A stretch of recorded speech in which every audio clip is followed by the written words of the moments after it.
అదే చెన్నై ఎప్పుడో ఓడిపోవడం చూసినారా మీరు? అది కూడా ఆర్సీబీ పైన. Cup నమ్దే.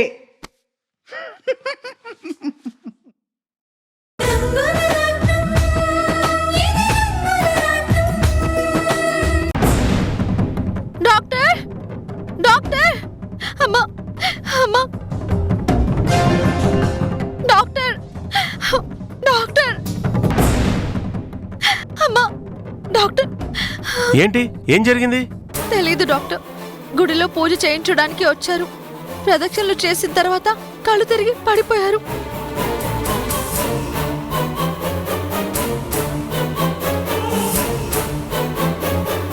Oh my God, pulse పడిపోతుంది.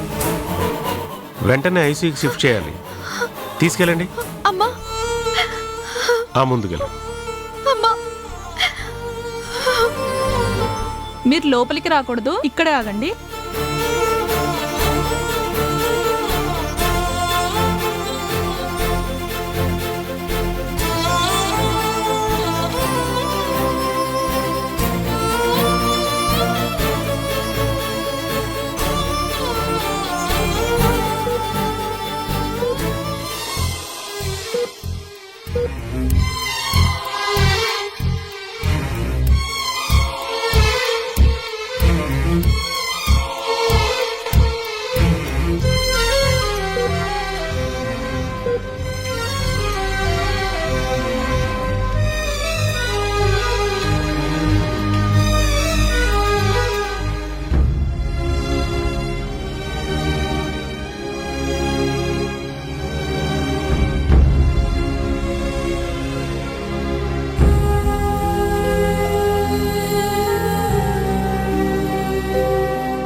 స్వామి, ఎవరు కరుణించినా కరుణించకపోయినా దేవుడు కరుణిస్తాడు అంటారు. మంచి వాళ్ళకి నువ్వు కంటికి రెప్పలా కాపాడుతావు అంటారు. అమ్మగారు చాలా మంచివారు స్వామి. ఆవిడికి అభిమానించటమే కానీ ద్వేషించటం రాదు. అలాంటి మంచి మనిషి మనవరాలి జీవితం కోసం పూజ చేయించుకోవడానికి గుడికొచ్చింది. అక్కడే ఇలా జరిగింది స్వామి. నమ్ముకుని గుడికొచ్చిన చోటే ఇలా జరిగితే నువ్వున్నావన్న నమ్మకమే పోతుంది. అందుకే కాపాడతావు అనే నమ్మకాన్ని నిలబెట్టు స్వామి.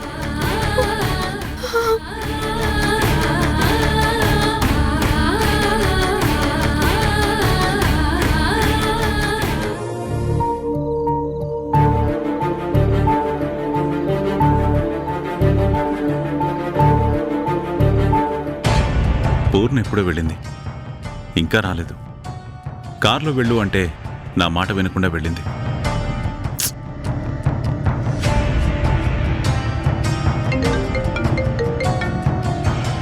హలో హలో, శంకర్ ప్రసాద్ గారా? ఎస్, ఎవరు? నేను చందానగర్ హాస్పిటల్ నుంచి మాట్లాడుతున్నాను సార్. మీ భార్య హాస్పిటల్లో ఉన్నారు. ఏంటి? పూర్ణ హాస్పిటల్లో ఉందా? ఏమైంది? తెలీదు సార్. ఆవిడ పడిపోయారని తీసుకొచ్చారు. ఐసీయూలో ట్రీట్మెంట్ జరుగుతుంది. తనకేం కాకూడదు. నేను వెంటనే వస్తున్నాను. అడ్రస్ ఎక్కడ? అలాగే, థ్యాంక్ యూ. చెల్లెమ్మా, చెల్లెమ్మా.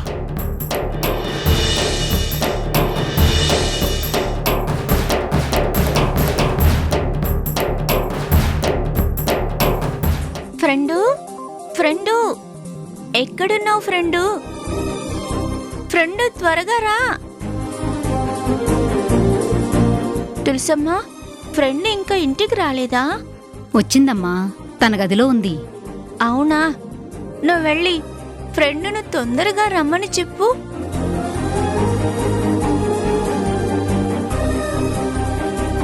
ఫ్రెండ్. ఏంటి ప్రియా, అంతగా హడావిడి చేస్తున్నావు? ఏంటి సంగతి? ఫ్రెండు, నువ్వు మోకళ్ళ పైన కూర్చో. ప్రియా, తప్పమ్మా, అలా అనకూడదు. నువ్వు ఉండు డాడీ.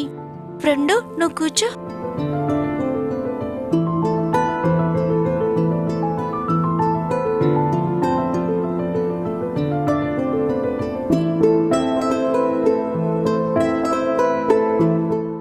ఏంటమ్మా, ఎందుకీ ఆరాటం?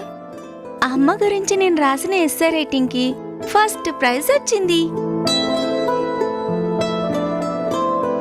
మా అమ్మే ఈ మాట చెప్పడానికా ఇంత హడావిడి చేశావు? సీత మీద నీకు మళ్ళీ ఏం కోపం వచ్చిందోనని నేనెంత కంగారు పడ్డానో తెలుసా? ఇంత మంచి ఫ్రెండ్ మీద నాకెందుకు కోపం వస్తుంది తెలుసమ్మా? అమ్మ గురించి రాయమన్నారు. అమ్మ దేవుడి దగ్గరికి వెళ్ళిపోయింది.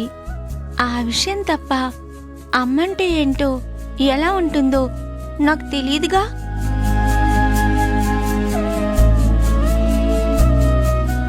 కానీ ఫ్రెండ్ మాత్రం అమ్మ ఎలా ఉంటుందో, అమ్మ నన్ను ఎలా చూసుకుంటుందో, అమ్మ గొప్పతనమేంటో అంతా అమ్మ నాతోనే ఉంది అన్నట్టు చెప్పింది. అందుకే నేను అదే రాశాను. అమ్మ ఉన్నవాళ్ళు రాసిన దానికంటే అమ్మ ఎలా ఉంటుందో తెలియని నేను రాసిన దానికి ఫస్ట్ ప్రైజ్ వచ్చింది. రాసింది నేనే అయినా రాయించింది నా ఫ్రెండు. ఇది నా గొప్పతనం కాదమ్మా, నేను చెప్పింది అర్థం చేసుకుని నువ్వే అంత గొప్పగా రాసావు. అందుకే అంతమందిలో నీకే ఆ ఫస్ట్ ప్రైజ్ వచ్చింది. కంగ్రాట్స్ ప్రియా.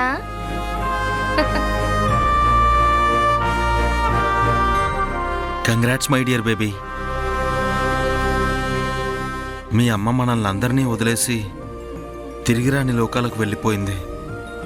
అమ్మ గురించి నువ్వు అడిగినప్పుడల్లా సమాధానం చెప్పలేక మాట దాటేసేవాణ్ణి.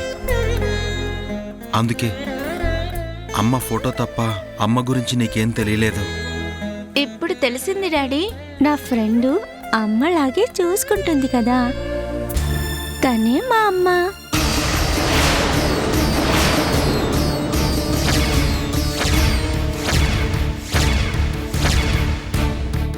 తప్పమ్మా, అలా అనకూడదు. తనని ఫ్రెండ్ అని మాత్రమే పిలవాలి. ఫ్రెండ్ లాగే చూసుకోవాలి, సరేనా? అలాగే డాడీ.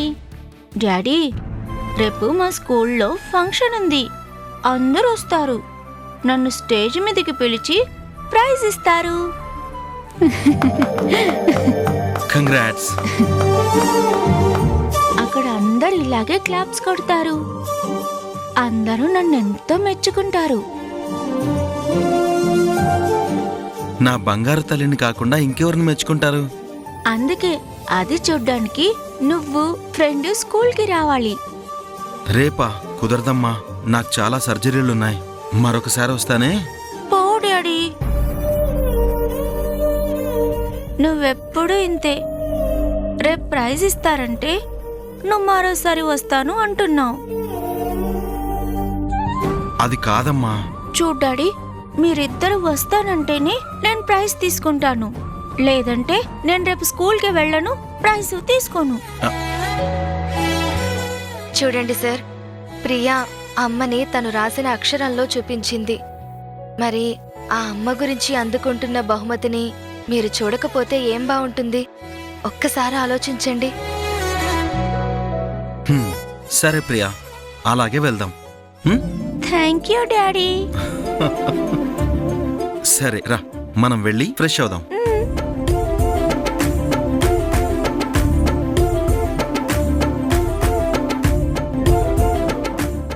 అమ్మా, ఏ ముహూర్తంలో నువ్వు ఇంటికొచ్చావో గాని వెలుగుల్లేని ఇంట్లో నవ్వులు పువ్వులు పూయించి మళ్ళీ ఆనందాల వెలుగులు తెచ్చావు.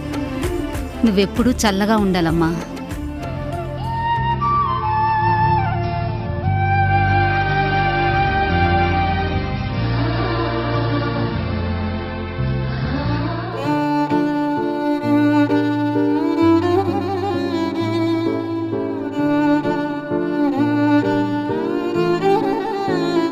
ముందు ఈ ఇంజెక్షన్ తీసుకురమ్మని చెప్పు, త్వరగా, ఫాస్ట్. చూడమ్మా, ఈ ఇంజెక్షన్ అర్జెంటుగా తీసుకురా.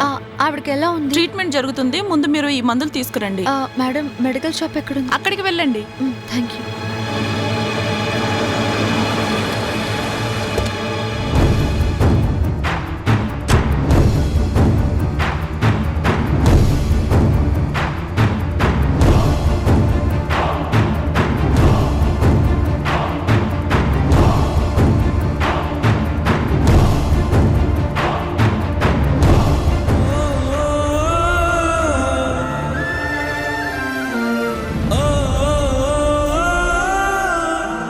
అన్నయ్య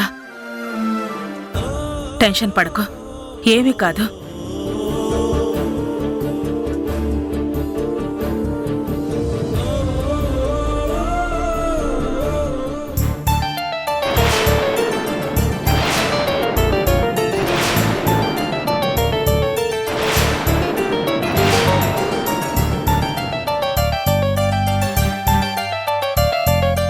మందులు తీసుకొచ్చారా?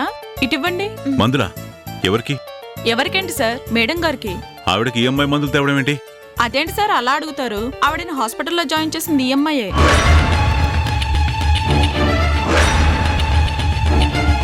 నీకసలు బుద్ధుందా?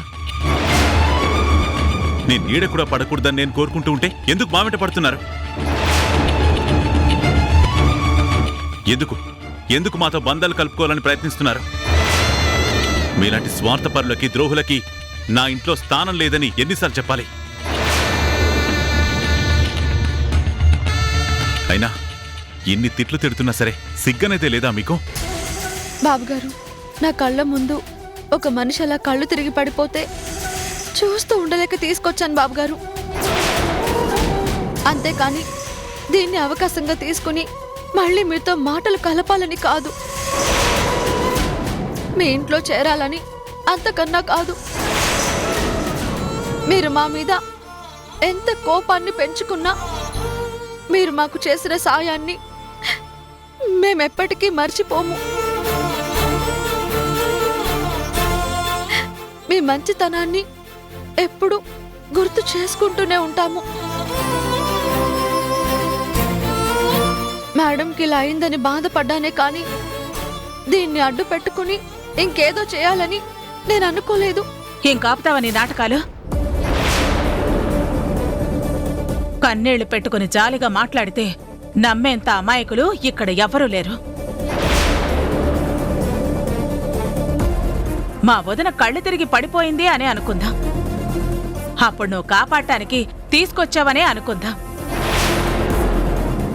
ఎలాంటి హాస్పిటల్కి తీసుకురావాలి? అన్నయ్య వాళ్ల స్థాయికి తగ్గ హాస్పిటల్కి తీసుకురావాలి. ఇంటర్నేషనల్ ఫెసిలిటీస్ ఉన్న హాస్పిటల్కి తీసుకురావాలి. అప్పుడు నీ మాటల్లో నిజాయితీ కనిపించేది. ఈ హాస్పిటల్ ఏంటి? దీని స్థాయి ఏంటి? నీలాంటి వాళ్ళు వచ్చే హాస్పిటల్కి వదిని తీసుకొచ్చావు అంటే నీ స్థాయికి వాళ్ళని తీసుకొచ్చావా? లేదా వాళ్ళ స్థాయికి నువ్వొచ్చావు అని గర్వపడుతున్నావా? అప్పుడు నేను ఇవేమీ ఆలోచించలేదండి. దగ్గరగా ఉన్న హాస్పిటల్కి తీసుకొచ్చాను, ప్రాణాలని కాపాడాలని ప్రయత్నించాను, అంతే. ఇంకా ఆపుతావా? చేసిందంతా తెలివిగా చేయడం, తర్వాత ఏమీ తెలియదని మాట దాటివేయడం మీకు అలవాటే కదా. మీ బతుకులకి ఒక్కరోజైనా నిజాయితీగా ఉన్నారా? ఏం మాట్లాడుతున్నారు సార్? మీకేమాత్రం కృతజ్ఞత ఉన్నా ముందు ఆవిడకి థ్యాంక్స్ చెప్పండి.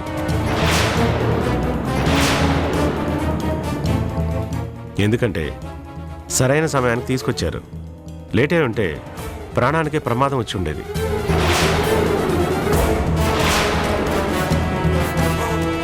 ప్రాణం మీదకి వచ్చినప్పుడు ఫెసిలిటీస్ చూసుకోకూడదు, వైద్యం ఎంత తొందరగా అందుతుందో చూడాలి. అంత చేసిన అమ్మాయి గురించి మీరు ఇలా మాట్లాడడం చాలా బాధగా ఉంది. ఓకే డాక్టర్, ఇంతకీ పూర్ణ పరిస్థితి ఏంటి? ట్రీట్మెంట్ జరుగుతుంది. ఆవిడ బాగా డిప్రెషన్లో ఉన్నట్టున్నారు. స్పృహలోకి రావాలంటే కొంచెం టైం పడుతుంది. మీరు చేసిన ట్రీట్మెంట్ చాలు, వెంటనే డిశ్చార్జ్ చేయండి. మా ఫ్యామిలీ డాక్టర్స్ చూసుకుంటారు. అది కాదండి. చెప్పించేయండి డాక్టర్. సరే సార్, మీ ఇష్టం. నర్స్, ఆవిడ తీసుకురండి.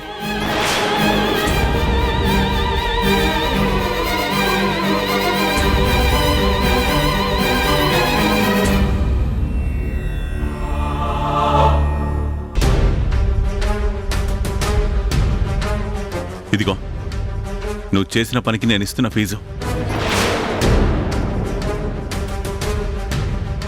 తీసుకుని ఆనందంగా బతుకు. నేను బ్రతుకు తెరువు కోసం పనిచేస్తాను బాబు. అప్పుడు ప్రతిఫలం తీసుకుంటాను.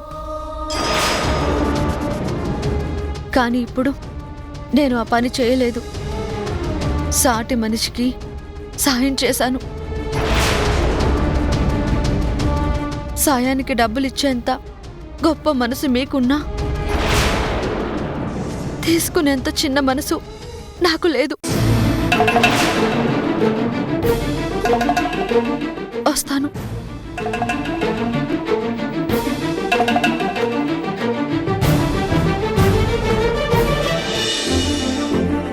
వెల్కమ్ సూర్యం గారు. నమస్కారం అండి. బాగున్నారా? మీలాంటి వాళ్ళ దయ వల్ల బాగానే ఉన్నాం సార్.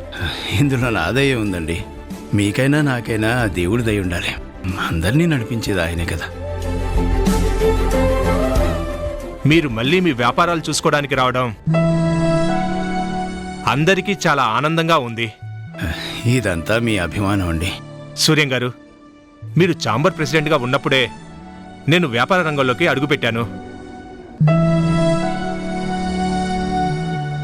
మిమ్మల్ని ఆదర్శంగా తీసుకొని నిజాయితీగా వ్యాపారం చేసి ఈరోజు ఈ స్థాయికి వచ్చాను. సంతోషం అండి.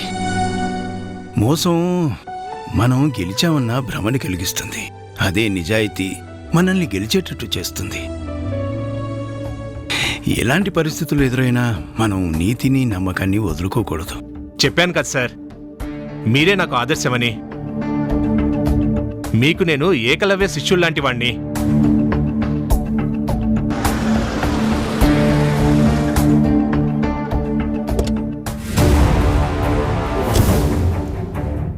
సార్, శంకరప్రసాద్ గారు వచ్చారు.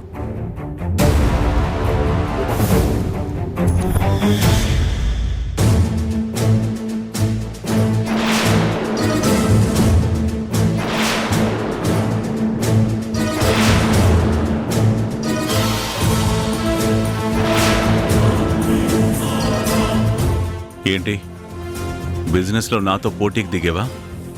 నన్నే ఎదిరించాలనుకుంటున్నావా?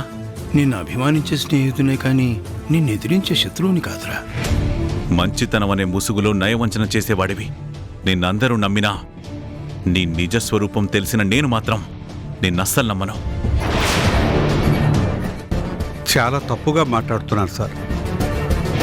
సూర్యం గారికి మీరంటే ఎంత అభిమానమో ఆయనతో ఉండే నాకు తెలుసు.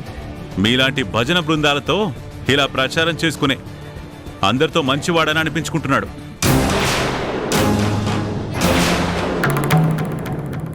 అసలు నమ్మకం అంటే ఏంటో, దాని అర్థమేంటో మీకు తెలుసా? వీడు కనిపించకపోయినా వీడి వ్యాపారాలు పడిపోకుండా నేను కాపాడాను. అది నమ్మకం అంటే. కానీ నా మనవరాల్ని కాపాడుతానని తీసుకెళ్లాడు. వాడి దగ్గరే పెరుగుతుందని నమ్మకంతో బతికాను.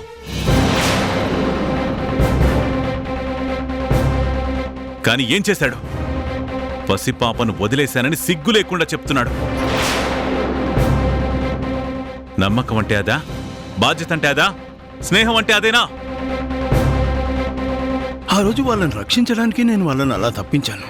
కానీ అదే శాపంగా మారి నీ ముందు నన్ను శత్రువుగా నిలబెడుతుందని నేను ఊహించలేక. ఆపరా నీ నాటకాలు. నువ్వు చెప్పింది నిజమైతే నీకు స్పృహ రాగానే నా దగ్గరికి వచ్చేవాడివి. అప్పుడే జరిగింది చెప్పేవాడివి.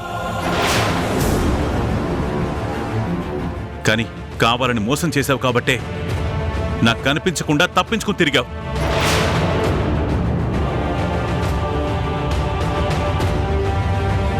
ఆఖరికి నీ భార్య చనిపోయినా చివరి చూపు కూడా రాని దుర్మార్గుడివిరా నువ్వు.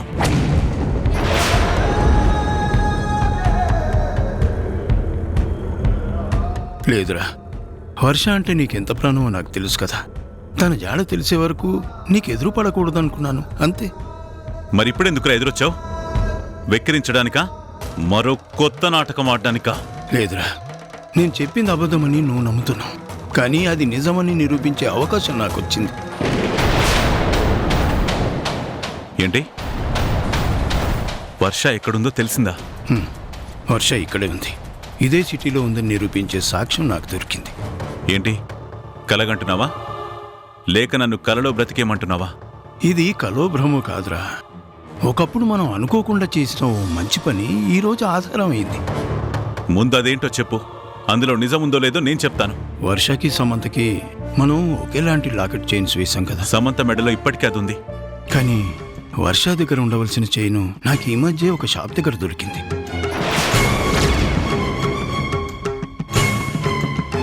అప్పుడే ఒక అమ్మాయి షాప్ దగ్గర నుంచి వెళ్ళిందని ఆ షాప్ వాడు చెప్పాడు. ఆ అమ్మాయి మన వర్ష. నేను తన కోసమే వెతుకుతున్నాను. ఆ చైన్ నీ దగ్గర ఉందా? ఉంది. ఏది చూపించు.